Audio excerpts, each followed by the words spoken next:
बच्चों, क्या तुम कभी दूसरों का मजाक उड़ाते हो? कभी बिना सोचे और कभी ये समझे बिना कि सामने वाले को कैसा लगता होगा।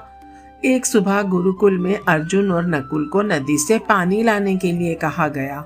नदी शांति से बह रही थी और सुबह की हल्की धूप पानी पर चमक रही थी। अर्जुन ने एक मजबूत और चमकदार घड़ा उठाया और उसके हाथों में भारी और ठोस लग रहा था। नकुल ने एक मिट्टी का घड़ा उठाया। वह साधारण और थोड़ा पुराना था। दोनों ने घड़ों में पानी भरा और साथ साथ गुरुकुल की ओर चल पड़े। जब वे लौट रहे थे, अर्जुन की नज़र नकुल के घड़े पर पड़ी। नकुल के घड़े से पानी टपक रहा था। बूंद बूंद करके पानी जमीन पर गिर रहा था और पीछे एक पतली सी गीली लकीर बन रही थी। अर्जुन हंस पड़ा और बोला, नकुल, अपना घड़ा देखो, आधा पानी तो नीचे गिर रहा है। इतना पुराना घड़ा ढोने का क्या फायदा? इसे फेंक क्यों नहीं देते? नकुल ने कुछ नहीं कहा। उसने सिर झुका लिया और चुपचाप चलता रहा। उसके हाथ स्थिर थे, लेकिन उसके मन को बुरा लग रहा था। उस शाम नकुल ने अपने मिट्टी के घड़े को ध्यान से साफ किया और हमेशा की तरह उसे अपनी जगह रख दिया। अगले दिन बच्चे फिर से पानी भरने गए। इस बार भीष्म पितामह भी उनके साथ चल रहे थे।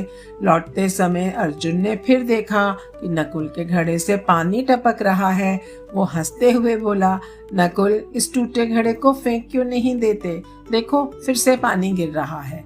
भीष्म पितामह ने अर्जुन की हंसी और नकुल की उदासी देखी।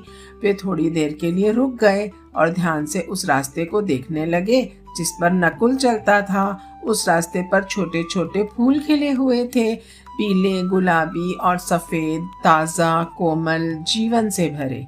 भीष्म पितामह मुस्कुराए और बोले, क्या तुम इन फूलों को देख रहे हो? बच्चों ने नीचे देखा और सिर हिला दिया। उन्होंने धीरे से कहा, हर दिन नकुल के घड़े से थोड़ा थोड़ा पानी गिरता है। वही पानी इस मिट्टी को सींचता है और इसी वजह से ये फूल खिलते हैं। बच्चों ने फिर से देखा। वे इस रास्ते से कई बार गुजरे थे, लेकिन उन्होंने कभी इन फूलों पर ध्यान नहीं दिया था। भीष्म पितामह ने फिर कहा, जिसे तुम कमी समझ रहे थे, वही चुपचाप किसी काम आ रही थी।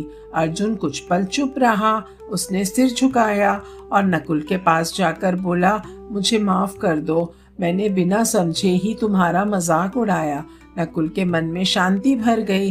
फिर भीष्म पितामह ने गीता की एक पंक्ति कही।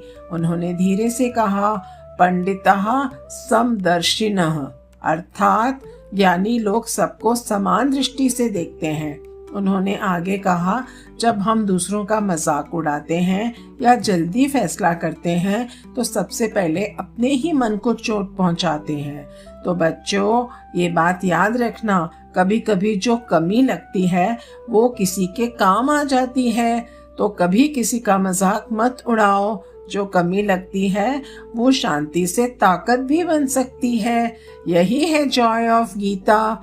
खुश रहो मेरे बच्चों।